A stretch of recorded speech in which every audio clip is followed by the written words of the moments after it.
Welcome back to All For United WFC. I reckon United are watching these shows because we've been saying on there for a couple of weeks about the squad is now getting consistency, and then he makes 3 changes, and how easy these match reactions are getting because we're winning every week and then we go and lose at home to Aston Villa, which I don't think many people would have thought. I think a loss is inevitable at some point. I don't think we were ever going to go the season unbeaten, but when you're looking at the calendar, I don't think this was going to be the game where many fans would have thought we'd get a loss, that's for sure. But yeah, as always, get all your thoughts, your comments. Oh, Sean's in the chat. You're going to be loving this, aren't you? On that one. But yeah, as always, get all your thoughts, your comments. And the player of the match poll is in the chat. And I will just say from the start, I know there's going to be complaints about it because when you lose, I tweeted it on Saturday about who people thought player of the match was, and most people were replying with, how can you pick one? Unfortunately, we have to because we need to do it when we get to the end of the season. So there are 4 names on there, but it's, to be honest, it wasn't like we were spoiled for choice when we're picking this one. But you can have your say on that one. Letitia, Riviere, Galton and Rolfo, although the percentages are almost dead even with everybody. So it's pretty close. So this might be a really close poll. But yeah, get your votes in on that one. And we'll come back to that at the end of the show. Brach is boycotting it and not voting. That's within your right. You don't have to. We might see the lowest percentage votings in terms of how many people vote on this one, maybe. Who knows? And just very quickly from the off, just welcome to everyone in the chat. We have particularly our members as well, Erling and Gareth. James and Katie as well are also part of the All For United WFC Members Club. You can join us for £5 a month to become an All For United WFC member, where you get a little bit of extra content and all that kind of things, and some other bits and pieces as well. And there he is, James. Focus, Connor. You are now my favourite person in the chat just for that. But yeah, let's just see how everyone's weekend was, because it was a crazy weekend of WSL action. To be fair, it wasn't just us that surprised results. But Barry, how are you doing over there? I wanted to give you the political answer then, but it ruined my Saturday. I'm not going to lie. Yeah, I felt pretty naff anyway. I was a bit under the weather, and I thought, well, you can always rely on the United women to cheer you up, and they just completely took my legs out from underneath me. So that wasn't great. Thankfully, Stevenage women sorted us out and we won on the Sunday, so I ended up with a smile on my face at the end of the weekend. But no, to be honest with you, Connor, I was not overjoyed with that. But other than that, I'm not too bad today. Thank you very much. How's yourself, good sir? Yeah, I can't lie to you. It was a bit of a rough that's probably the quickest I've got away. It's certainly the quickest I've left a stadium, and it's probably the quickest I've left after a game as well. So I was home in decent time. You know, the 12 o'clock kickoff, that's the only advantage, is you can get home at a reasonable time. So yeah, I was home well in time for tea. But that's the only positive from Saturday. Obviously, Soph, I'll come over to you. So you were stood with me. So I know how you felt at the time, but were you able to salvage your weekend at all? I had a lovely Sunday because I did absolutely nothing. I was shattered. Me and Lauren, we were with Connor at the game, and we spent probably 90% of the game itself just in silence. And then we went and sat in the pub in silence. And then after we left, me and Lauren, the friend I was with, sat in the car in silence. And that was kind of it. And that was my Saturday. But my Sunday was good, so it's all right. There we go. So you can salvage it a little bit from the Sunday as well. And yeah, it was a bit annoying because obviously the men were leading as well at one point, and then obviously went on to draw that one as well. So it wasn't a great weekend for United from that point of view. Right. I don't know how... I was thinking about how to phrase this in terms of this show, because obviously we've not lost a game this season, so it's a little bit different in terms of how we're going to talk about this. We always talk about the lineup first and everything else. Now, obviously, I'm going to throw a slightly different, because in hindsight, you can look at the changes and say, did they work, did they not? I don't think they did, and I'll come back to why I think that later on. However, so I'll throw it in a different way. Barry, I'll come to you first in terms of, we've been speaking a lot on this show for the last couple of weeks about consistency, and everyone's kind of gelling together. We've got the spine of the team that seems to be working and everything else. Do you think 3 changes, obviously we're looking at it in hindsight, was maybe a little bit, I put it in my cutback article that it was slightly naive, looking at the fixtures we've got and maybe seeing Villa as a free hit to make 3 changes? I think 3 was too many, personally. Do you think it was maybe slightly naive, or do you think we've got to do that because of the games that we've got coming up? Well, I mean, when you're going to be involved in Europe, well, to be fair, whether you're involved in Europe or not, you've always got the the Conti Cup games. Oh, wow, that's a throwback. The Sandwich Cup matches as well. So whichever way you go on that, you've always got these additional matches that get played. And so, yeah, there are games in which you're going to want to rotate. And do you know what? People can't have it both ways. You know, you can't be sitting there going, oh, that Mark Skinner, he never rotates. And then when he does rotate, go, oh, that Mark Skinner, he rotates too much. I mean, you've got to pick one or the other. You're either annoyed that he doesn't rotate, but that's the problem, and it's the nature of the beast. So people will always say, well, yes, he should rotate, but he should rotate the players I want to rotate, not the ones that he's chosen. And that's the drama. So, yes, is the answer to your question. He does need to at times. Personally, as you well know, I absolutely prefer for us to just maintain a side and not make too many changes, especially when it's one that's winning. And those players should be coming on as substitutes in order to try and win their places. I think the big issue for me when it comes to this one is that you should, and I saw somebody put in there Aston Villa underrated. I don't think they're underrated. I think everybody knew they were going to be a tricky side. But you should be able to make a couple of changes in the manner that we did, and they should still be able to come on and create and work hard. I mean, I'm not being funny. You look at that as a front line: Jess Park, Queen Elizabeth III, Freelina Rolfer. I mean, you're telling me that doesn't sound like a front three that can cause damage to Aston Villa? You know, repeat that: Aston Villa. You know, we haven't done this against Chelsea or Arsenal or Man City. What's the drama? So you should be able to do that. You should be able to bring on Lisa Nelson, who I do feel gets a bit of a bum rap sometimes. I think she does quite well. Is she the top-notch player that you're going to want to pick as the starter every single week? No, she's not. But does she do a good job? And should she be able to step in when she needs to? Yes. And can she? Yes. So, listen, playing Lisa Nelson, playing the players that we played, Connor, in brief summary, is not the reason why we were so pants this weekend. To me, it's got nothing to do with the three players and everything to do with the 11, 12, 15 that we played. I think this is where I'm slightly torn with. So if I come to you on it, because obviously the changes that were made for people who have is obviously Mallard came in for Turland. No, she didn't.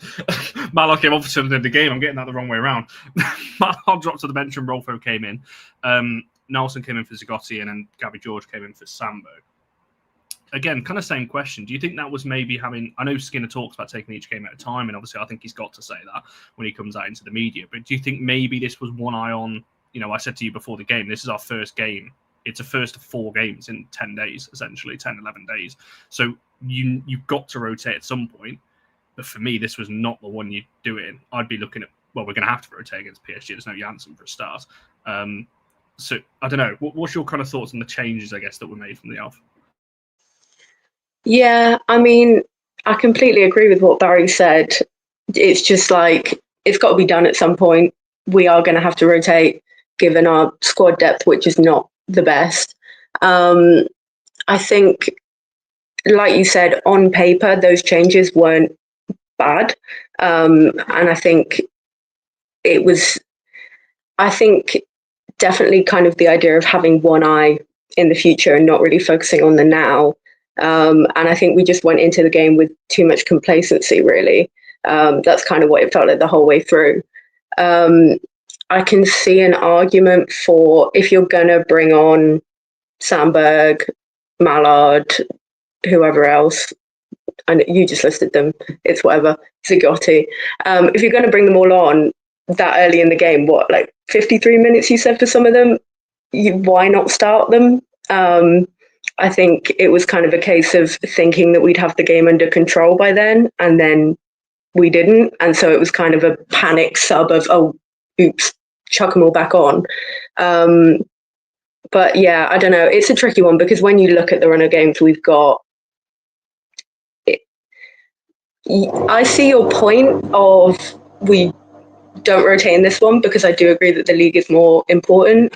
But at the same time, I think Aston Villa is a team that we should be able to rotate with comfortably. And yeah, I think it's not on kind of I think irregardless of the lineup, we should be at least more in control of what's happening on the field, whether we're playing our main 11 or not. So I see both sides. I don't think the fault is directly with the lineup or the subs that were made. You'll hear me defending Skinner, but I don't think the rotation is like the big problem. I think it was kind of how we handled it and the kind of attitude more, really. Yeah, it's tough on this because I agree with both sides of the argument with this. And my exact words in my article earlier was a lot of criticism Skinner gets is about the lack of rotation, so it seems strange to criticise him when he does that. However, it's going to be tough this because I don't want to like dig out one. It's going to make it sound like I'm digging out one player, but I think we've had a very good way of playing this season that heavily relies on the midfield of Miyazawa and Zagotti, and I think we've noticed it when one of them comes out, and it's been Zagotti for the most part, because I think he has actually played every minute so far, or very close to it. We just don't look anywhere near the same. Everton was exactly the same when Zagotti wasn't there, and we don't look exactly. Now, don't get me wrong, I'm sure we're going to talk about the lack of chances, and this is the first time this season we barely created anything. Usually on this show, we're talking about the chances missed. Well, we didn't really have that many chances to miss because I don't actually remember any throughout the game. But we'll come back to that. But the big one for me is the midfield. And I know Nelson's going to get a lot of the stick, but I feel like Nelson's a very good player when you're not going to have the ball. She's very good at covering the ground. She's very good at blocking off the passing lanes and everything else. So if you're playing a team that's going to dominate possession, I think she's very good to have in there to cover the ground in midfield. When you're going to have the ball, she doesn't offer the same. I don't think she's got the movement that Zagotti's got or the passing that Zagotti's got. And I think that's what worries me, that the drop-off from our 11. I agree with both of you. We should be looking at the bench and going, well, 3 changes, that is fine. We should have enough. But that's what worries me. We're making these changes and then we don't look enough. And then I don't know. I'm not panicking yet because it's one game. We've lost one game all of the games we've played this season, Champions League qualifiers, Champions League proper and WSL, and we've played Chelsea and Arsenal. So I don't think it's panic stations, but it does worry me a little bit when I look at the bench and think, like, that still should have been enough. Barry listed that front 3. How is that not enough to create something against like Aston Villa we're talking about here? That's what worries me more than the fact that, if anything else, I think as the game went on, I said to you, so from the ground, like, Villa looked more like scoring than we do. As the game was going on, I think we could easily go 2-0 down here, let alone get an equaliser, which I'm sure we'll come to as well. There's obviously a lot of comments and everything. I was actually looking at this. So we had, I think, was it 4 in total in the end? Yeah, it was. So it's 4. So we had 15 shots in total, 4 on target. We had 1 on target in the first half. I'm trying to remember what that was, to be honest. According to the stats, Barry, we had 1 in the first half, it says here.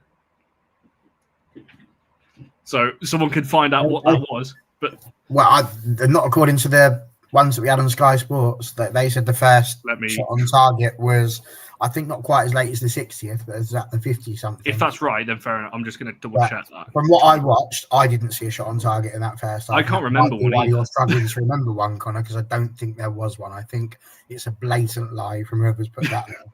Well, the only shots I can remember in the whole game was Tooney's one, which I'm sure we'll talk about, that was kind of blocked on the line. Rolfo had a couple that flew over the bar. I don't actually remember any other shots. Williams had one right at the keeper, header. Yes, that was towards the end. Yeah, I think that's the only other one. Wide as well. Yeah, so I don't know about, yeah, so you might be right. Past the 60 minutes, maybe our first one. It's insane. Villa at home seems to be a bit of obviously the last, it was almost a year ago, exactly a year ago today almost, that we drew obviously 0-0 at home to Villa at the time. And it's just, I don't know, it's certainly deflated things. I'm sure as we talk, it's not necessarily the result, it's the performance, I think, that worries me more than anything else. Shots on target that get blocked by a defender don't count. I'm not sure how they work it out, to be honest. But yeah, poor all round from that one. So let's go into the first half then. And obviously, as we said before, this was before any changes were made in terms of the subs that came on. Barry, I'm going to ask you a simple question, really, in terms of what was frustrating you the most in that first half from what you were watching from our side. Because as we said, it's still 3 changes, but it's 3 capable changes. It's not like we're talking about players here that it shouldn't be a massive drop-off. But to me, it was noticeable straight away that we weren't the same side. I think the most frustrating part about the first half was me talking about how we've been all over them, and then a certain host of the show going, I don't know about all over them, they've had more chances than us. And I'm like, no, but we've had more in a possession. And that's what I meant. And that was what was so frustrating. Villa did not look like a side that had come to the game to play. And I'm going to turn into Arne Slot here, I'm sorry, but it didn't look like a side that had turned up looking to play the game. They just sat deep and they did everything they could to nullify our attack. And what was worse was our attack was poor. So because our attack was poor, it wasn't even like we were trying to do our usual. We just couldn't break them down. I mean, I know we're not in the second half yet, but at one point I was watching that and they had all 11 people behind the ball because they had the lead. And we have perennially not been a side that have been incredibly capable of breaking down that low block. We've always struggled with it because we can't get ourselves around it as well as we'd like to. And like, I think the frustrating part for me is that, you know, a lot of people are giving Rolf a lot of stick, but she, for me, was the only person that looked like having a crack and scoring a goal and doing anything. Jess Park looked lost. She's not the Jess Park that I was expecting. I don't know if she was told to do something different, but she wasn't doing her best to go around players and do the usual sort of thing. She just looked like Jess Park turned down. It's like someone to just dial it back a bit, be a bit more direct perhaps, and that just didn't work. And just none of what was happening from the wings was actually getting really to Turland or anything like that. You had a few people like Lisa Nolsson. I thought she was some great opportunities that she was trying to get feeding some through balls to the players on the wings. There we go. That sometimes paid off and sometimes didn't. We had all of that, but again, it's that decision making in the last third. It's the types of shots that we're having and the fact that, I mean, we talk about shots on target almost every week. I mean, that feels like shots on target is this season's May Letitia should be playing at right back from last year. Like that's where we are with it. So that was the most frustrating thing for me, is the fact that we had all of the ball and we had all of the possession pretty much. I think at one point we had like 2/3 of the possession to Villa's third, but they were the ones who came out of it with the better chances and they'd only had like 2 shots on target. And that to me is frustrating because the minute you watch that as a fan, you're sat there going, it's going to be one of those games. And if we're not careful and we don't start getting chances of our own and getting a goal, they're going to nick one here and it's going to be a problem. And then what happened? They nicked one and it was a problem. So you could see it coming. You didn't need to be Mystic Meg to know that this was happening. And then they get the goal and that was the end of that. And I don't understand it. You know, again, people saying Villa are a stubborn side. They absolutely are. But we play them in the away game, no problem. But we play them at LSV and all of a sudden, oh God, no, you shall not pass. How? This is our home ground. So that to me was the most frustrating thing. We had everything going for us in the build-up, but it was like professional in the build-up, Sunday League on the finishing. I think as well, so far I come to you with the same point, but as James says here, we only have one player in the box. Because one of the things we only have one player in the box when we cross the ball. The one thing I do really that stands out to me in the first half was Rolfo put 2 wicked crosses in. Like anyone who watches her cross, it fizzes across the bottom. It's not like a little chipped cross into the back post. Like she absolutely fires it across the bottom. And either Turland or Park or Tooney wasn't even in there or Narson. And this is where, again, Zagotti's was a big miss for me because she is usually the one that is from midfield that is driving into the box. She's usually the furthest forward in that sense. But did you notice that as well? Because obviously I just don't remember us doing anything. I mean, it kind of merged into the second half, which I want to talk about slightly separately because obviously we made a couple of changes. But in that first half, it just seemed like we lost all attacking. I don't think defensively we were awful. Like Barry said, I think we had control of the game, but we weren't creating anything, it seemed.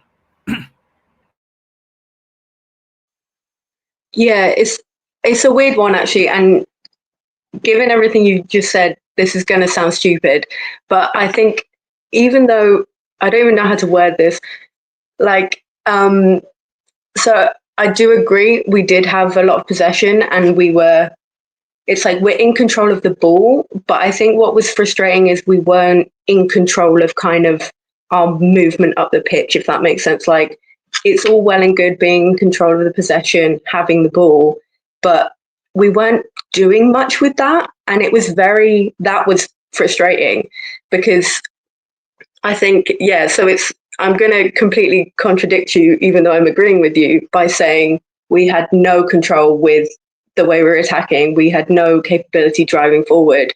I think in part because Villa was they exactly what you said, they sat back, they were so tight in their formation, and it made it hard for us to get through. But when you look at the players we've got players like Friedo, we've got Jess Park, who can drive through anyone, you've got midfielders like Hinney, who can again drive through anyone. We have the technicality on the ball, but then we also have the physicality with players like Turland, where even if a team is sitting very tight and preventing us, it shouldn't completely just cut us out of the game. And I think that is kind of what happened. I think Frida was good in terms of her attacking. Like, she had a few good moments, but on the right side, kind of nothing. I can't really remember anything that happened down that right side. And it's like you've got Jess Park and Jade. That's a part of the lineup that hasn't changed at all. So why now are we not seeing any sort of creation on that side of the pitch? And then I do wonder if that is exactly what you said about Zigotti not being in their team or in the starting lineup, because I think she is very good at being that player who is linking up between Jade and Jess. And I think even though Jess is so good on the ball, she relies on cutting inside a lot, or passing inside and running through on a through ball. So I wonder if that was in part of it, but I just think there wasn't enough fight in breaking down Villa's formation, which is something we should be able to do. I think this is going to sound like I'm on some like Zigotti hype train or something, but your point is exactly what I mean. In terms of, when you watch her, in terms of watch her over a full game, she plays almost like as a right winger at times. She's really far out on that side because, as you mentioned, Jess Park cuts inside, so Zigotti goes out wide, Hinney pushes forward. But obviously in this game, because you're setting up slightly differently, you're going to get different outputs from Frida to what you get from Mel. You're going to get different outputs from Gary George compared to what you're going to get from Anna Sandberg, and same with Lisa. So there's games for them. And I think when you're trying to break down a team, and don't get me wrong, Skinner did react to this early in the second half, noticed that it wasn't working and made all three changes at once, which is pretty unlike him. And I think that was the big difference. We've never been good really under Skinner at breaking teams down anyway. We've struggled with that for years, no matter who the players are. And I think Andrew put the comment a bit further up about the lack of plan B when our attacks come stale. Even Skinner said afterwards that we lack detail and quality, and that's still the one issue I find. It's like if we don't seem to adapt. Villa, to their credit, defended very well. With the kind of five they had across midfield, we couldn't play through midfield, so our only option really was to knock it long, which we kind of like to do anyway, but it just wasn't working in this particular game. So credit to Villa, I think they defended well, but we should still have I still look at that team. There was no big issues for me when I look at that squad, and I think we should still have enough here to get past a Villa side. And obviously on the thumbnail is an extra player in Kirsty Hansen. She obviously got player of the match. Are we really saying that players we've let go are better than the ones we've got now? I'm not buying that.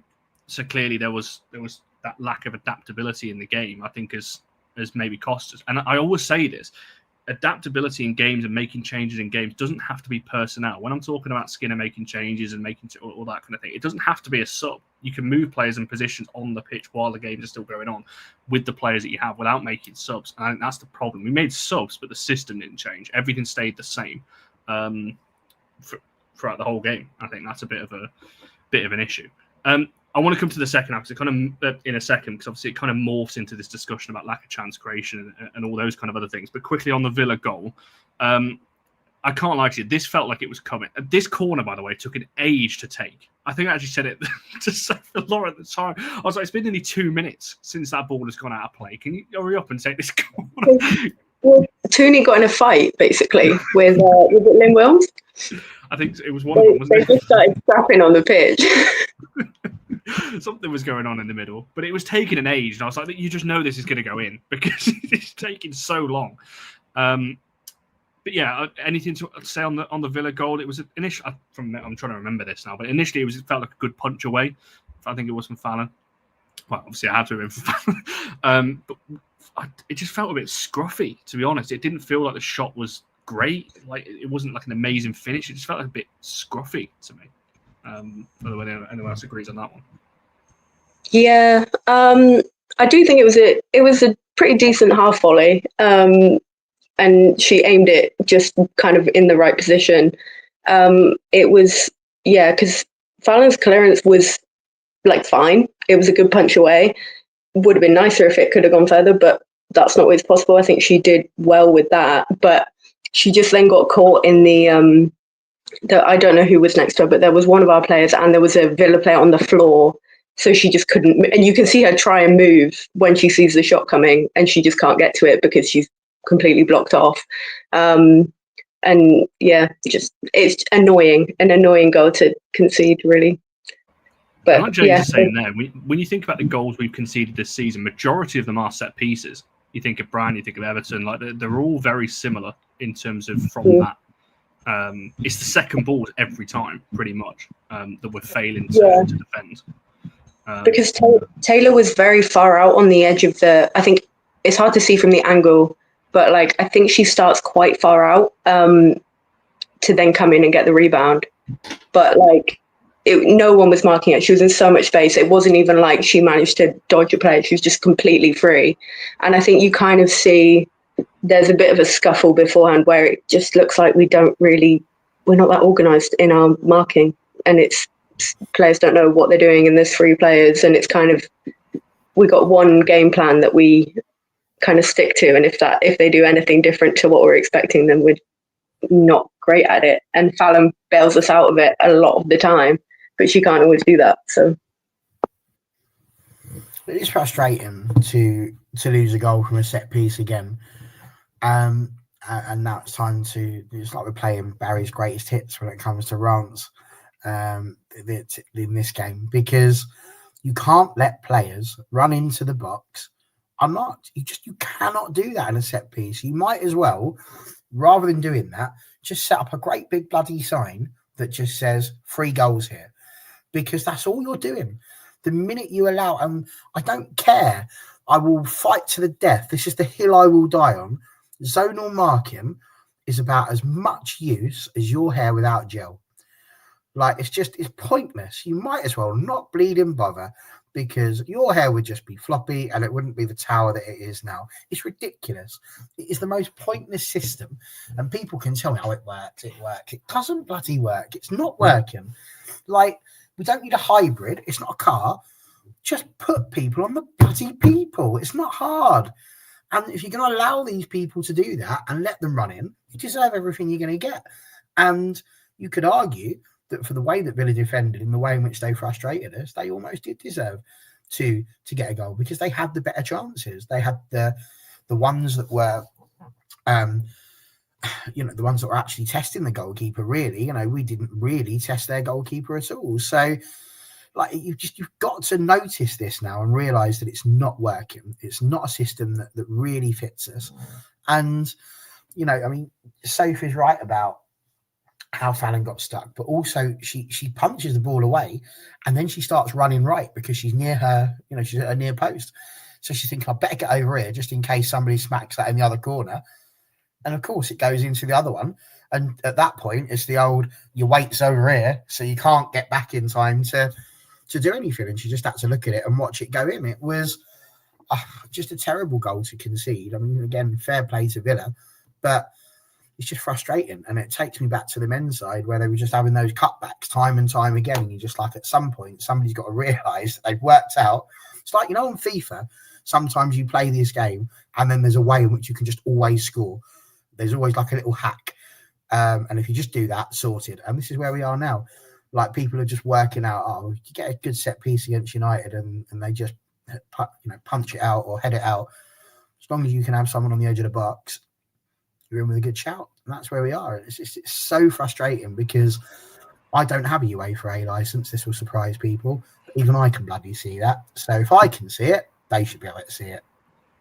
Do you know what? As you were talking now, I was just having to remind myself of the goal itself and just rewatching it back. There's an angle on the WSL YouTube channel that's behind where the shot is. It's actually angering me watching this back because you're looking at every player. So you've got two in Rolfo, Nelson, Letitia, and Turland, all looking at the player who scores, Taylor, who scores, and all just stood there waiting for the shot to come in because nobody wants to leave their zone. I'm assuming. I don't know this, but I'm assuming because no one wants to leave. And you've got Jess Park, who's well out of the box. She's outside the 18-yard box, sprinting across, trying to block the shot before anyone else moves. That is I didn't realise how bad it was looking at that. But you compare that with Villa, the shot down. They were throwing bodies in front of the ball, and that's the difference. That's how you defend. You can't just be standing there like statues and just going, well, you've got to shoot around us. It's not how it works. You know, I know we do training sometimes to train in dummies and those sorts of things that don't move. That doesn't mean the defenders actually have to do that. It's not how it works. Yeah, that's really annoying. I didn't realise how bad it was. I watched the goal in real time, and I've not watched the full thing back. That is horrendous. I can't believe how far away Jess Park is from the ball, and she's the one that ends up closest to the player who scores because she sprinted that far across the box to block it, and you've got nobody. Nelson actually makes a slight attempt just as the ball's leaving Taylor's foot, but again, I think James said it. It's very similar to the Everton one. Everyone just watching and waiting for the shot to come in, hoping that you're going to get a block on it. You can't do that because eventually you're going to keep conceding, and we're going to keep conceding goals like that unless we can start closing down the second ball. And you're right to point out Villa. That's exactly what they were doing, fighting for everything, really closing everything down, and that's the outcome that you're going to get. So, yeah, just poor, and we've got to fix that because we're going to keep. Someone asked, I think Garrett Sporty asked how many goals we conceded to set pieces this season. So I think, have we only conceded 5 this season? So Chelsea, that was good bit of play, to be fair. Everton was a set piece. 2 to Brighton. I'm trying to remember what the Brighton goals were. Neither of them were set pieces, whether they were kind of individual errors. However many it is, it's that many too many. Yeah, 3 is what I've got in total. 3 out of the 6 we've conceded. So half our goals, pretty much, which is not good. But even still, it's not like this is not an issue when we're not conceding. This was an issue against London City Lionesses, and I said this at the time, that our closing down of the second balls was poor. We got away with it on that day. But obviously, moving forward, it's something we're going to have to eradicate. So, yeah, not good from that point of view. It's been a while since we've had to do this and talk about the negative, but it's only going to get worse because we're going to talk about the second half. And I actually don't think we were that much better in the second half, if I'm being totally honest. As I said, the more the game went on, the more I thought Villa were going to score here rather than we are, as the kind of chances didn't come about, which is ironic, really, because the last show that I did on here, I was talking about it's fine, we're always going to get chances. It just didn't happen in this game for whatever reason. So the subs that came on, 54th minute, as I said, which is very early, certainly from a Skinner side. And I think it was the changes, unless people disagree, that people maybe wanted. So Mallard came on for Turland, Galton came on for Rolfo, and Sandberg came on for Gabby George. I was a bit surprised that Zigotti didn't come on, but I wasn't. At the time, I was like, okay, it's essentially 3 attacking subs. They actually got 2 forwards coming on, and Sandberg is an incredibly attacking left back. So I thought, okay, I'm not against this. Do you both agree or disagree with me that I don't think we were any better, to be honest? When they came on, we had more energy. I think we moved the ball quicker, but I don't remember us creating. Apart from Tooney's chance is the only one I can remember in the second half that was like actually felt like we could have scored, to be honest. And maybe Williams is one towards the end, but even then she made that out of nothing. She's falling backwards when she's heading that and manages to get it on target. So I don't know. Andrew's saying there about pushing the second half got more frantic rather than controlled, reflected in the rush finishing. Barry, do you kind of agree with that in terms of just snatching at chances? There was absolutely no control over it whatsoever, and frantic is almost another word for quick, and that's what you need to be to defeat these teams that are going to have most of their players behind the ball. Because when it's, and this is part of what frustrated me, you're watching players like Ella Toon, who is one of the most skillful players, and natural players that I think I've ever seen. And the time that they're taking on the ball, and then they're taking the time and making their decision, and it's invariably the wrong one.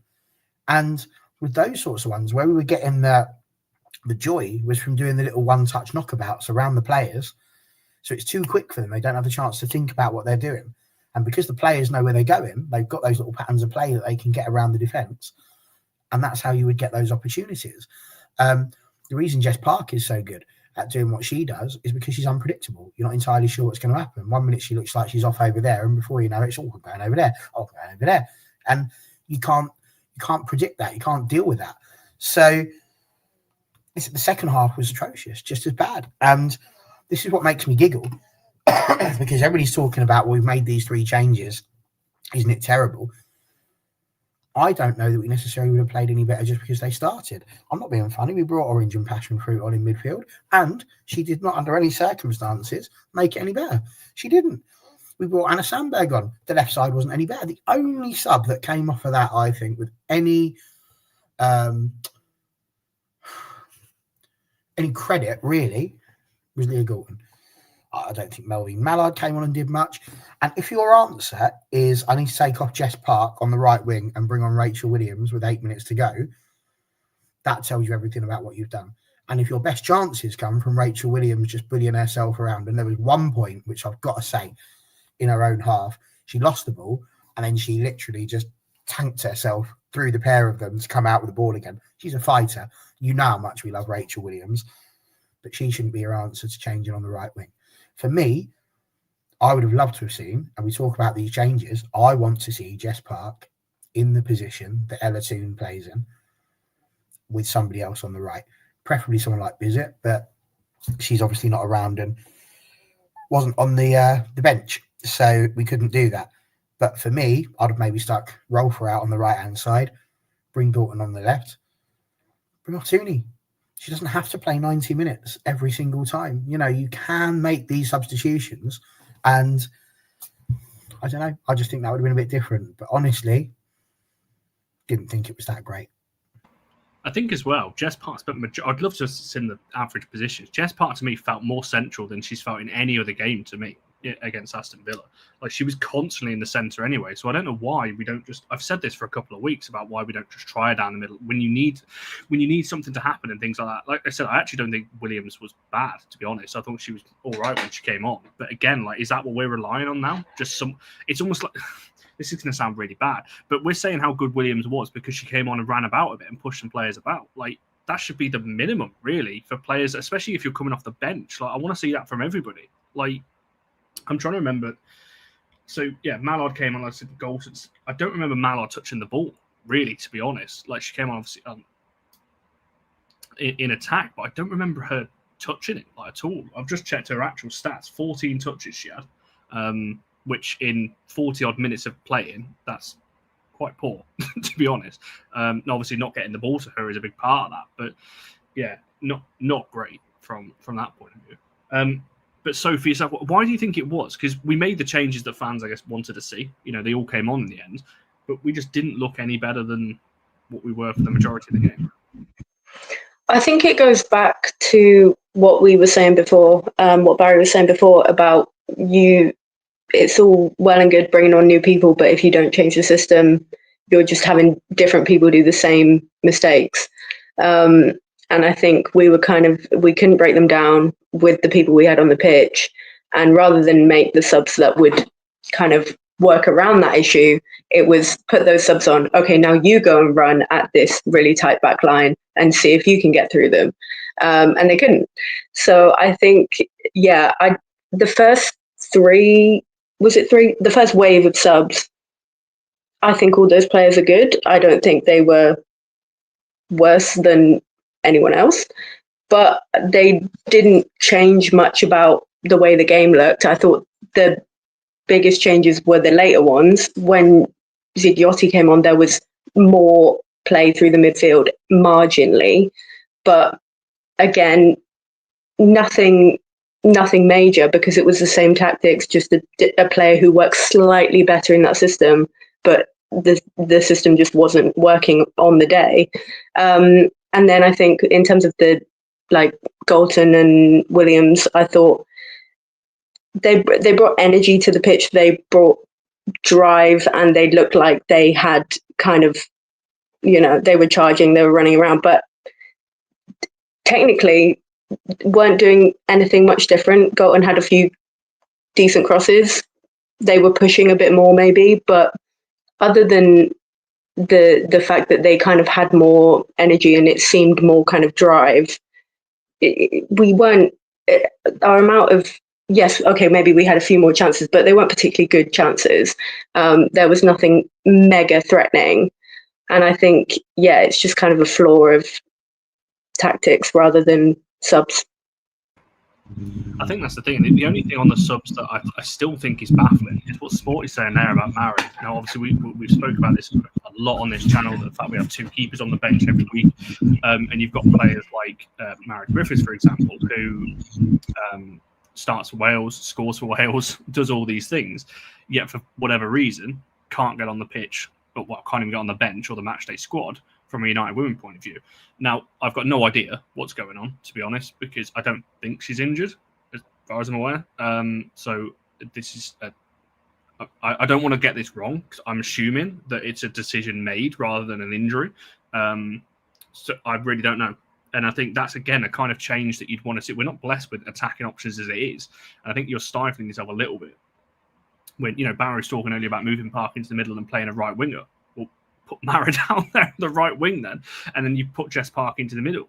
And I think then you start to look different, because Villa are not going to have planned for that necessarily.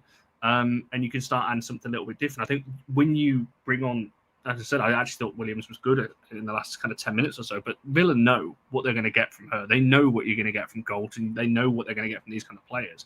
If you have some of these youngsters coming in, then you can start looking at something a little bit different. So the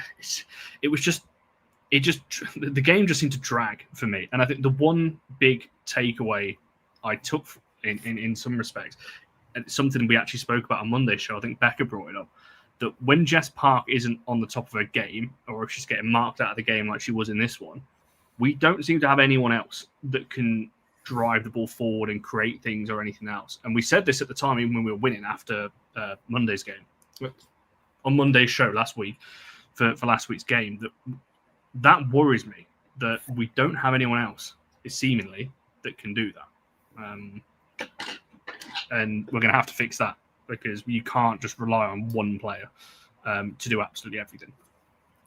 I think what you're saying is absolutely right, and I think it's right as well that we lament the fact that we've got someone like Mary Griffiths, who, why not give her a chance? Like, what is it comes out after the game, and he's giving it the old, we need to sign players in the January window, but you've got some players, you've got a couple that you could try. I mean, I don't keep harking back to the men, but you think about Marcus Rashford being given that opportunity and he just grabbed it. Now, what's to say Mary Griffiths doesn't come on in a game like this, net 2, and give us the win? And all of a sudden, we're all sitting there going, "Oh, hello," but we're not giving them a chance. We can never, if you're going to bring on Rachel Williams for 8 minutes, why not bring on Mary Griffiths for 8 minutes? What's the difference really?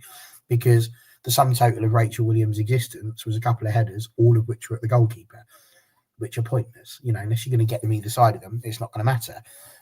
But I did want to come up with something that I thought was positive and enjoyable about the game, and it did take right until the very end. But we had a corner, and Fallon came running up for it. And it honestly, just watching her, it was housery of the very best level. She stands in front of the goalkeeper and she's got her hands up like this, and go, "I'm going to catch this one," which I absolutely loved. She was really assertive, and then she basically takes the goalkeeper out as the ball hits the bar. And yeah, I mean, when you've watched 96 minutes of football and that's the most entertaining moment for you, just about says it all. But it just reinforced how much I absolutely adore that one.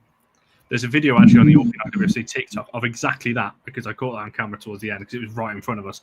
So if you want to go and have a look at what Barry's on about, allforunitedwfc on TikTok, and you can see that exact moment, because she did. I think so. You said to me after the game, it's almost like Fallon was trying to save it. I was going to say that. I also wanted to bring it up because it probably was the most exciting thing that happened. she rarely gets to do that. And it's just fun when it happens. But I fully thought she was about to save it. She leapt back with her hands in the air like she was about to ping it out of the goal. But yeah, I enjoyed that. That was kind of the small moment of levity I needed after that match. That's good. Yeah, no, I agree on that one. Kevin's asking no comment on the penalty shout. Have I missed something? Or was... I'll be honest, I did think there was a possible penalty, so I'm glad somebody else brought it up. So there was a moment for handball, which the players didn't put their hand up for and say, we think that's handball, and it was gone. And as you looked at it normally, and with the angle that the ref had, to be fair, absolutely, you probably wouldn't have given it. But when you look at it from the side, because she's got her hands behind her back, and that's what they're saying, like, oh, she's got her hands behind her back, that can't possibly be handball. And then when you look at it from the side, her hand comes out like this and then goes back down again. So could you tell whether or not it hit it? Probably not. Would you have caught it on VAR? I mean, there'd have been a long wait whilst it was poured over, and it may not have been given. I think it probably could have been a handball. But listen, there was so much wrong with that performance that I'm not going to sit there and have a go at the referee for not giving a potential penalty on this one. What's happened here? We'll highlight this one. Thanks for the super chat, Patrick. It's massively appreciated. Thank you very much for that. So I'll read this comment out and we'll all reply to this one.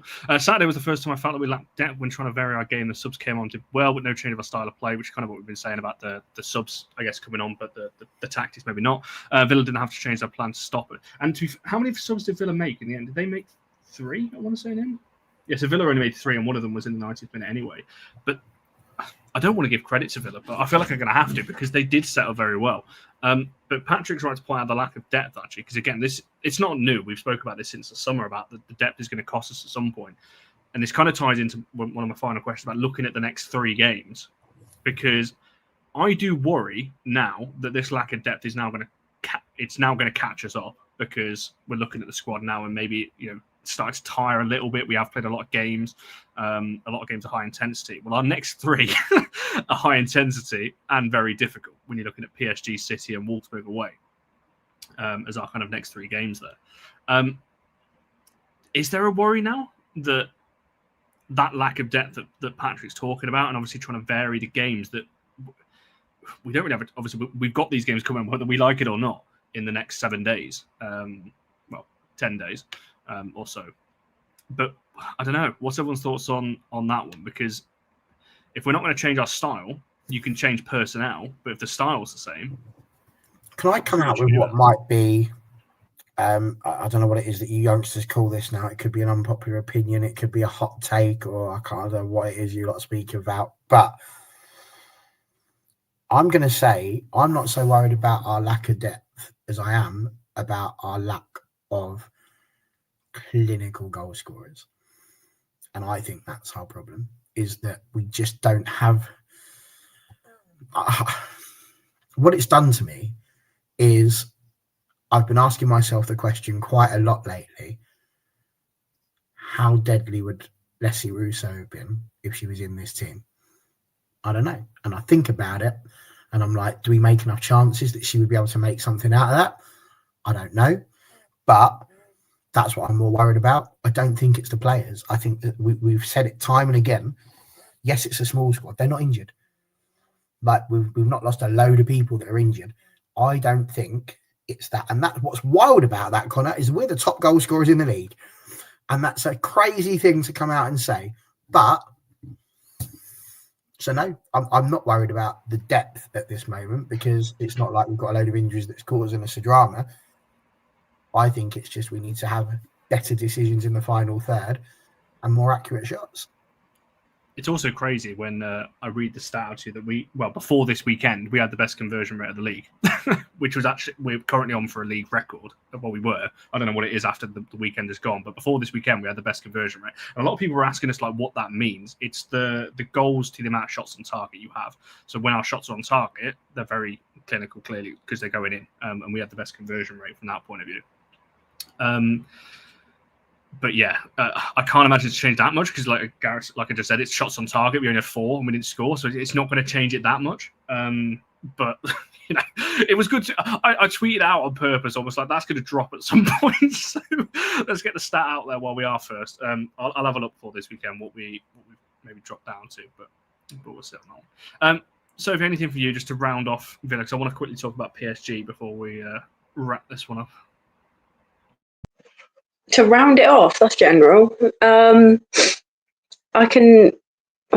don't know about rounding it off. I can just kind of tag on to what Patrick was saying. I do agree with Barry completely. I think the only thing I will say that we haven't mentioned is I am, again, it's not a new thing, concerned about our depth in defence, because for Wednesday, when we don't have Janssen, that's going to be interesting. We spoke about this at the game, Connor, but kind of the rotation of Gabby and Anna, and it's like it's kind of stuck between a rock and a hard place, because either one of them gets injured and you're like, literally, I fully don't know who would go into centre back on Wednesday had that happened. Thankfully it didn't, but yeah, that's my nice negative thing to round it off on. There you go. Can I ask the question that starts off the next bit then? So who are you going to put in centre back? Who can we put there? I'm going to be the host for this question. I'll throw it out to you, because you're probably going to know more about it than I do. So who is going to replace EJ at back? Gabby, right? That's what Connor was saying. Don't shoot the messenger. Connor said it first. That's my assumption. That's not exclusive for people hoping for that, by the way. I don't know that as a fact. But it does make sense. That is what I would do. Because I think I don't know why I know why we play her as a left back, because she is a left back, but I think she'd be a great centre back, and I don't know why that's not been her position sooner, because I think she's got kind of the skills and attributes to be a much better centre back if she put her time and energy into it than she is a left back. She's a decent left back, but I think, she'd be a decent centre back. So yeah, I'm fine with that, but it's just the fact that we are on our last options. Is this a game where you look and, like, I realise I am now delving into the realms of fantasy because this just never actually happens, but is this not the sort of game where you could maybe go, do you know what, let's try 3-5-2? I was thinking that whether we go back 3/back 5. Put Jade and Anna as your two sort of wing backs. Keep your middle three as you've got there. Maybe stick Jess up with Her Majesty or something like that. Just play around with it a little bit and try something a little bit different. I know that, you know, ideally you might have wanted to think, you've had plenty of time to think about it actually, because we've known that Dom's going to be suspended for a while. It's worth a go. Like, at the end of the day, Champions League's a free hit, and we could stumble on something that's gold dust, especially against the PSG side that's, you know, won their last 4 games, and the only game they have lost is to Lyon, which isn't, you know, a surprise really. I was just thinking though, like Gareth saying there, playing 3 centre backs when you only have 2 is quite something. I don't know who the third centre back would be though if you play a back 5 or back 3. Because I think Gabby left centre back, right?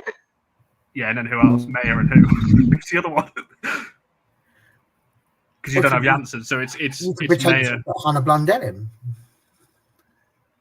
So Gabby in the centre, Mayer slightly to the right, and Hannah just off to the left. But then you've got no one on the bench. Well, there isn't anyone else on the bench. If you lose one of them, you just drop back to them. If you have to, you know. It's about being adaptable and having that ability to change things about. Is there a chance that Simi could pop in there? Lisa Nelson, an absolute push, I'm sure, could be a I think Nelson would be my first backup. Like, in worst case scenario, if someone actually gets injured, I think Nelson would be who I would put there. Purely speculative. Yeah. It doesn't happen. I don't want to see that. Yeah. I don't know which youngster could do it though. Maybe Kayla. Well, listen, whoever they are, they would have played more as a defender than one of those goalkeepers who are never coming on. Like, honestly, I feel like he needs to do some of that, you know, self-flagellation where you whip yourself. It's such a stupid thing to do. Why 2 goalkeepers? So, Yeah, Too much for my head.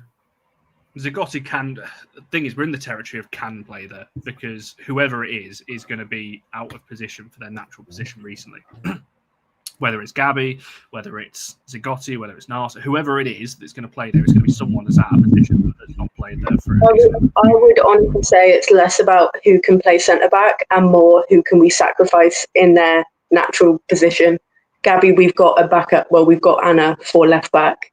Julia, I mean, Narsa's good, but as we saw, like taking Julia out of the midfield kind of kills the attack. So I think, it's more about who can we replace rather than who can actually do it. Can we not get Aoife Mannion? She does the commentary on MUTV sometimes. Can you just pop back for a game? I'd love. What about Williams? To be fair, I feel like she'd be a class centre back. Yeah. Gemma Evans, anyone? Gemma Evans back? On Aoife as well. If anyone watched the Q&A thing that the players did, Maya actually said I think the question was retired player you can bring back, and Maya scrapped that and said, no, I want to bring back Aoife. So I think that's who Maya would like. Maybe we could do that. But again, it just comes back to this. We kind of knew this was coming at some point, though. The depth, the lack of from that one. Lucy Neal would be perfect right now. Is she playing tonight? Birmingham are playing right now. They're playing Forest. Is she playing? I'm assuming not by your comment. Let me just quickly check that. No, she isn't. Okay, so there we go. Get that sorted. And get her playing on Wednesday. Scarlett Hill is a defender as well, but hasn't played a single bit. She's not even got a pro contract yet, so I don't even know how that would work. But yeah, I don't know. Are these fireworks happening in my gaff or yours? Fireworks? That's Wi-Fi, Barry. Mate, I think we're being attacked. The Russians are coming. I don't know what you're going on about. I don't know what's going on. That's Mark Skinner, mate. He's firing bombs at your house. Yeah.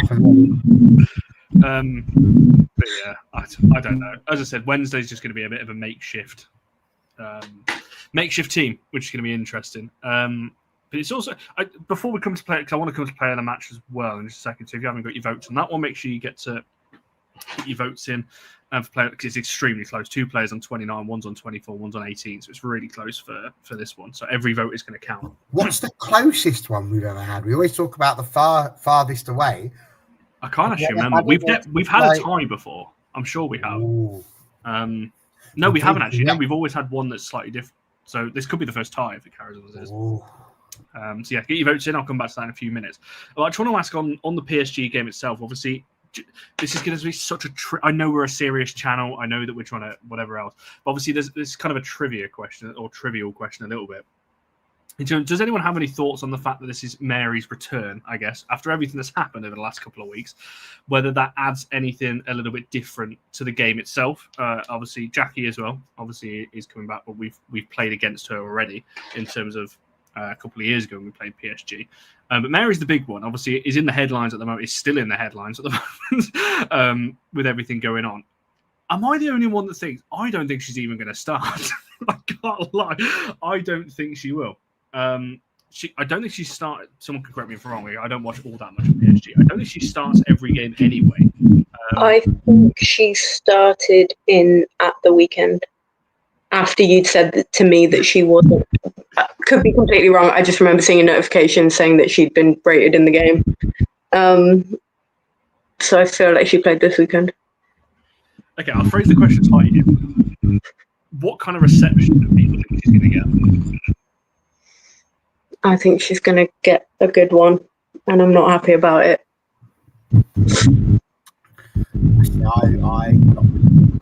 I think I've got a bit of a head and a heart thing going on here. When Russo came back, she got a few boos, and that annoyed the Arsenal fans, and I was all for that because anything that annoys an Arsenal fan is generally good for me. But I just feel like there's so much around this that I wouldn't want us to be adding anything extra. I think it's already at a point where it's bad enough for both sides. If you haven't seen it already, go and watch our most watched video on Awful Wins Football, where we delve into this subject for about 45 minutes. But yeah, I I would like to think she'd get something that resembles positivity for what she did give to us, but she has to remember, she left under a cloud. Ultimately, I'm not convinced she's going to be cheered. I would just give her a nice boo when she comes on, and then just leave her alone. But listen, it's football, and at the end of the day, you can't be who you were, leave in the way that you left, be giving it the big one about our ambitions don't line up, and then realise that you haven't done as well over where you've gone to as you could have done here, to lose your number one spot in England, which you wouldn't have done if you were still playing here. I think she is going to get booed regularly every time she touches the ball, if she touches the ball. And honestly, if I was the PSG manager, I wouldn't start her for that very reason, because there's too much going on around it at the moment as it is. I don't know that she would be the greatest at focusing and concentrating, because I think she'll be expecting a hero's welcome. I think it's going to be a bit of both. I think if this game was at LSV, I think she'd be getting booed a lot more. I think the fact that it's Old Trafford, I think you're going to get a lot more... I don't want to say this. Please don't take any offense to this. I think you're going to get a lot more casual fans, if that makes sense. Fans that maybe only know the big names and the big stars, I guess. So I think she'll get a better reception because of that, and because of the name that she still is and everything else. So I think if it was at LSV, it would be a lot louder in terms of a poor reception. But I think Old Trafford, she'll probably still get a decent reception for her anyway. I mean, that's the good thing. If there's not very many people, you ain't going to hear it. So it won't matter, will it? I'm sorry. That was just the wrong word to me. I couldn't think of another way of putting it. But hopefully people know what I mean when I say that. But yeah, I don't know. Give me one to keep an eye on. Anyway, the media are going to love it. That's certainly going to be the big story when it comes around to Wednesday. Yeah, I, for selfish football reasons, would love it if we could absolutely dunk on her, and that would be brilliant. Terry scores a hat-trick against her. That would be my dream. I think, given the amount of media surrounding her even before this whole thing, just back when she was at United, I think most United fans were completely sick of the whole media thing by the end of it, often kind of by the start of it anyway. But do you know what I mean? Like, there was such a thing in the media, and United was getting all this noise around it, and I'm so glad that we're now past that. And so I think I kind of would like it if she didn't play, because just keep us out of it. Do you know what I mean? She left us. I don't want to see, in all the news and the media, I don't want to see, ex-United goalkeeper Mary Earp said da-da-da-da-da. PSG goalkeeper, keep us out of it. She's gone. I don't want to hear any more about it, basically. So that's where I stand. I will be booing her, though, because I will have a pint before the game. I think that's fair. I think that's a good way of looking at it, to be fair. A lot of people are asking about the tickets sold. I don't think I'm allowed to say, so I probably won't. But I don't think it's very good. Well, it depends what your definition of good is for the crowd. I don't think it's going to be a lot, to be honest. It's not going to be anywhere close to what you see for the City games, what we saw for the Chelsea game, or anything like that. I think you're probably going to see it somewhere in between West Ham and City. With the late kickoff or the early kickoff? It's the 8 o'clock one. Okay. So, which should be easy. And to be fair, whatever the ticket sales are, I don't think people can blame the club for not marketing this, because I actually think the marketing's been pretty good for this. A lot of the men's account have been spamming it. They're even doing it. They've been doing it for a couple of weeks. I think they've been doing it for a while. There's a lot of good promotion they've done for it. I think on every account, it's all around Manchester. I don't think the club can be blamed for not promoting this one. So if the attendance is low, I don't think. Is this where it comes down to, if it does end up being low because it's a late one, therefore you can't bring the kids, because by the time they get home, they're not going to have time to go to school the next day. It's the problem with midweek football. It takes a certain, there you go, Kevin, straight in there, too late for the kids. Too late for some of the adults as well, to be fair. I'm not going to get back to the early hours of the morning. I booked my train ticket back, and I'm already stressed that I'm going to miss it. I have very nearly missed the last train from Piccadilly back after a football game once before, and I had to absolutely run very fast. very drunk through the streets of Manchester to make it. So I'm slightly concerned anyway. Yeah, I think it's like James says as well. Stretford End is going to be empty because all of the crowd is on the other side. Same as the West Ham game.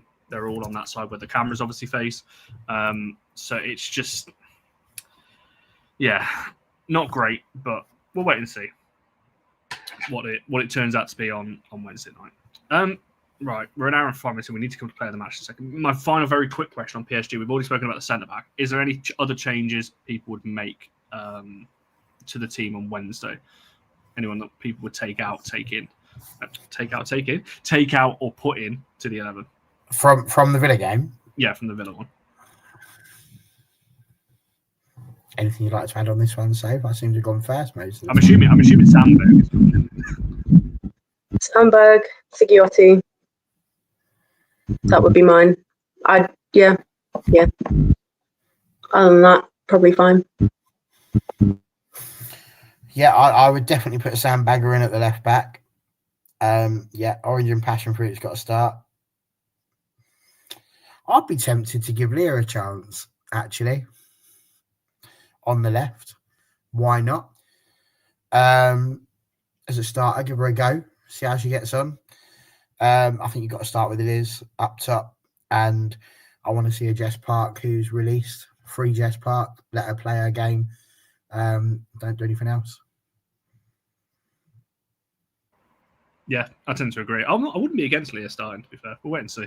But yeah, Zigotti and Sandberg have got to come in for me. Like, if we don't, then we're doing something massively wrong.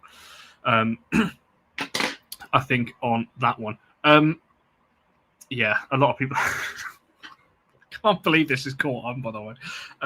It's just happened. When you guys said it, it genuinely took me like 5 minutes. Like, if you were to rewind the stream, you'd see I wasn't paying attention to anything you said because I was just going, who the hell is on? I figured it out, and now I think it's brilliant, and I will start using it. So what happened is it's the same thing. I write out the team, but I only use the initials. And people are like, what do you do when it's Elizabeth Turland and Ella 2? Well, that's E2 and E2. Very easy. But when I write out JZO, it always looks like J2O. And so I was like, well, that's it. And it seems to have stuck, which is nice because I often get told off for giving them nicknames. But we finally managed to get to a point where we can call Her Majesty, Her Majesty. So, yeah, Orange and Passion Fruit it is. I can't believe that's going to be the thing for the season. I'm just totting up these percentages because I believe we do. We do actually have a tie for player of the match, which is Jade Riviere and Freelina Rolford, both on 28%, Maya Letizia on 24%, Galton on 20%. That's one of the closest polls we've ever had. And certainly for the top one, we've never had a tie from memory. So I don't quite know what we're going to do with that. We've never had a tie before, so I don't really know. There's 3 of us on the panel. We're like the judges now, like on X Factor back in the day. Like we are the before it gets to deadlock and the rest of it. It's like the reverse. We've had the public vote. We're the 3 judges. You're now. obviously Simon Cowell. So who are we? Have I got to be Louis Walsh? Or have I got to put on a dodgy Irish accent for this one? You look like a pop star. You sound like a pop star. I don't know about Louis. That's what I think. I can't even remember who was on it back in the day, to be honest. You can be Gary Barlow, Barry. Oh, absolutely fantastic. I don't. Can we go with that? Yeah. So should have got. Good point, Becky. I mean, between the 3 Listen, of us, I would go straight out there. I said to you all when you made it, the only person I thought of that I would have even put in that for was Rolfer. I think she was the only one who showed that level of attacking threat. I think you could put the defenders down, but they didn't really have that much to do. So yeah, for me, I would go with Frida. Barry Carlo, that's a different one. Yeah, I agree with what Fall Guy said as well. I think when you have so many that underperform, it's always going to be close. Put me down 1 for Rolfer. Let's see what you two do.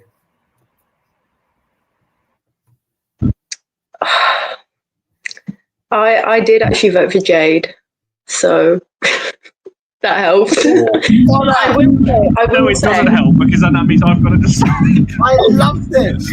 I will say, He's been pasted. This is the best moment in the history of AFU.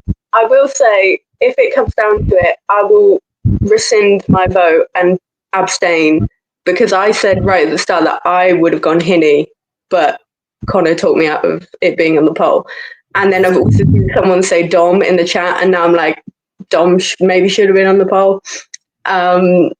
So if it's going to be deciding, I'll rescind my vote. I can't believe this. It's genuinely, this is brilliant. This is absolutely fantastic. One moment.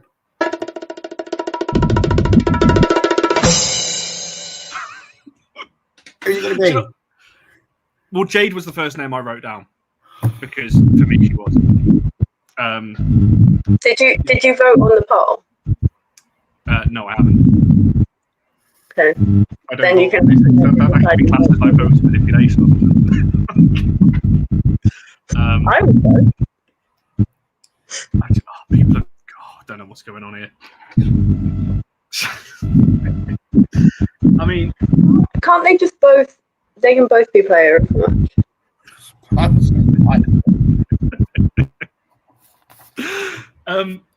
Yeah, I mean, if you go off foot mob ratings, Jay did get the highest as well, along with Mayor.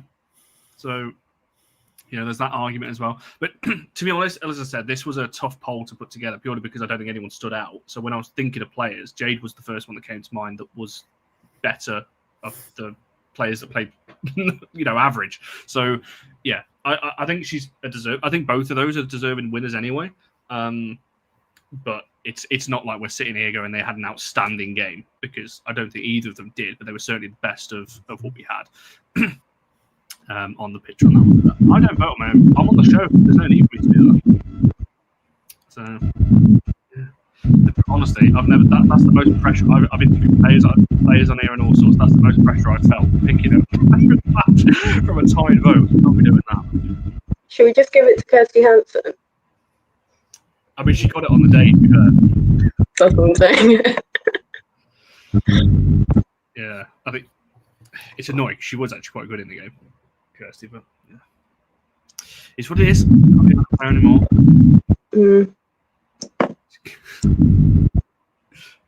Yeah, maybe we'll do that. Player of the match with the sun, because it didn't stop shining in my eyes the whole bloody time. Couldn't see a thing on the pitch. Especially in the first half, down the other end. Yeah. I had no idea how close to the goal we were. No. Yeah. Maybe that's why Fallon let in that goal. Blame the sun. But yeah. This has been an interesting show. We've covered a lot in an hour and 12 minutes there.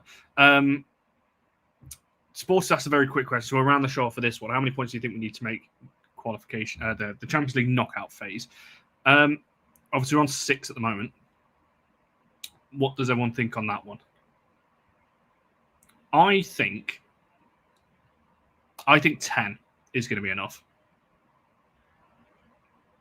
I fully don't know because I can't remember how many teams are in it.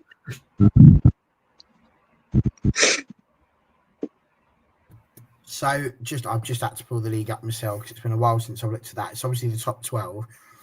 We're sat there on the 6. There are a full 5 clubs, including PSG, by the way, with absolutely no points whatsoever, and 2 clubs on 1. So, as it stands already, just 2 games in, we're sort of flying with 6 points, really.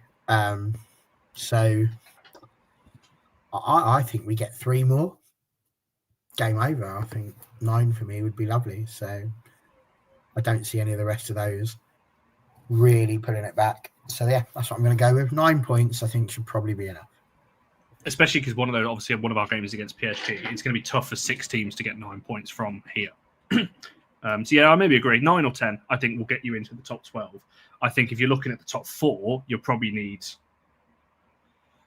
4 or 5 wins at least to get into the top 4. with the teams that are, that you're looking at Barcelona and Lyon, and you'd expect Chelsea to probably win the remainder of theirs as well. Like you would imagine, it's going to be. My maths is not math. And what is 6 times 3? 18. So you'd imagine 15 is going to be, top 4 at least, which I just don't see us getting, to be honest. And James made the point that PSG have got Bayern after that as well. So that's pretty damning. Pretty much get knocked out if we beat them. That's quite something. There we go. Yeah, I guess so. To be honest, I'm not even looking at the top 4. Top 12 was always the target. And yeah, 9 or 10 points should be enough for that one. We'll wait and see. On the topic of PSG, our match reaction for that will be on Thursday. So 2 shows this week, you lucky people. So we'll be back on Thursday to talk through the PSG game, and then the following Monday to talk about Man City as the game's gone thick and fast. There was 2 shows last week. There was indeed. For those of you who tuned in for that one, back-to-back 2 shows a week. We're ramping it up now. As we go forward. And there'll be 2 shows the following week as well. So we'll have the City review on the Monday, and then the Wolfsburg review will be on the Friday. It would be the Thursday, but a few of us are at the Content Awards, so we won't be doing it the day after Wolfsburg. So that'll be on the Friday rather than Thursday from that one. But yeah, so we've got a few shows coming up, a lot of reactions, and a lot of things to talk about as well. But yeah, we'll round it off there. Oh, actually, no, James asked the bit. I can't, but thank you. James is doing my job for me here. That's the important question. I can't believe I forgot to ask this question. What is everyone's score predictions for PSG? I'm going to save mine till last, I think. I actually can't. I've not even thought about it. I want to abstain again because I always get it drastically wrong and think us. So I don't even say anything. I don't know. I feel like I don't know PSG well enough to know if it's. Do you know what I mean? I think PSG in their league games have not conceded a goal in the last 4 games, so we need to be reasonable about that. And like you say, 4-0, 2-0, 1-0, 1-0. They beat Dijon Mustard, who is, of course, a very good side as well in that. So they're a good side in general. They lost 6-1 to Lyon, though. And at the moment, we're up there with Lyon in terms of how we performed. I'm not suggesting for 1 second that we are Lyon, but, we're on their level of points. So, but they've won their other 4, 5, 6 games. So they're not too bad, but then you take their Champions League and they've not done too well at all. If we turn up and we have our shooting boots on, as we have done in so many different occasions, I reckon we could win this 3-0. But if it's anything like we've had in the last couple of games, we're going to be lucky if we come out of it with a 2-1, a 1-0, or even a draw. Yeah, how good our track record is with keeping our shooting boots. Remember. Yeah, I think we will concede, to be honest. But I think 2-1's fair, but it's going to be tough. Saturday's knocked all the confidence out of me, to be honest. And I think as well, I just think with the games we've got coming up, we're not going to give it absolutely everything because I don't know whether we can. Because you've got City, which is a massive game now. We've lost to Villa. City now becomes even more important on the following Saturday as well. So it's like it's tough. I will take a draw, to be honest. I think if we can come out of there with another point, keep the unbeaten record going in the Champions League, I would probably take that, I think. Because I do think we'll beat my life. Who is it? Juventus. When we come to play them as well. Who's the other team we've got? Am I missing some? Oh, it's Lyon, isn't it? Oh, okay, yeah. Maybe not. Maybe we need to be at PSG. And actually, I completely forgot that we play Lyon as well. Okay, maybe we do need to win then. So I don't think we're going to beat Wolfsburg. But here's the thing, Connor. We need to win every game. That's the whole point. If you've got a genuinely, and I mean this with my whole chest, if Mark Skinner at any point sits there and goes, oh, this game is more important than this game, that man needs to be fired. No manager can ever go into a game saying this game is more important than that one. Win every game. Every game. Your next game is the most important game. Win it. And then you just have to make do with how things are. And that's the problem. I don't think we necessarily had that attitude going in against Villa. You've got to win the game before you can afford to do anything else. That's the most important thing. That's what we've got to go and do against PSG. We've got to get a couple of goals. Then you can start making your changes and do what you want to do. That's the ideal way to do it. Yeah, I think Skinner spoke about that in the post-match as well. About he was asked about the City game and everything else, and he said the focus is just solely on PSG, win that one and everything else. So you'd hope so. But yeah, it's going to be an interesting game. As we said, a lot of games. And Sport is asking, I'm assuming that's from an air view point of view, in terms of do we have a bench to rotate with in terms of all these shows that are coming up. You will see a very few people, but you'll see us regulars as well, on these shows. You're not getting rid of us that easy, but we are going to have to vary it out as well with the amount of shows. We can't ask these people to go on every single one. Doing some rotations. You didn't host the last few games. There was a little bit of a host rotation going on there, and so yeah, that's what I mean. And I'll quickly answer this because it's been asked quite a lot. No, is a short answer. I know that doesn't really give you the answer that you want, but no, I literally don't have anything I can say on Bizet. So hopefully back in the side soon enough, because we need some more attacking options. But yeah, I know that's not the answer you're looking for. Apologies. There we go. So yeah, keep with us. We've got a lot of shows coming up. As I said, we've got match reaction for PSG will be on Thursday night, usual time 7:00. Then following Monday, then the following Friday, and it's international break again. So then we will get around to doing our draft show that we didn't do in the last international break. So stay tuned for that one as well. Thank you, Becky. I appreciate that. It is still an answer on that one. All of our socials are allforunitedwfc. If you want to follow us on Twitter, Instagram, TikTok, it's all the same. From that point of view as well, make sure you're liking this video and subscribing if you haven't already. As I said right at the start, you can become a member as well for just £5 a month. It massively helps out. You're essentially buying us a drink at a game from that point of view once a month. And there's, like I said, some exciting things coming for members only. But as I said before, nothing is going to change from this point of view as well. All of these kind of shows will stay exactly as they are from that point of view. Thanks to everyone in the chat. You've been absolutely brilliant this evening. So many good and interesting comments, as there always is. And thank you again, Patrick, if you're still watching this, for the super chat earlier on as well. That's massively appreciated. Have a good week all. Enjoy the PSG game if you're going, or if you're watching on TV. And we shall see you guys in the next one.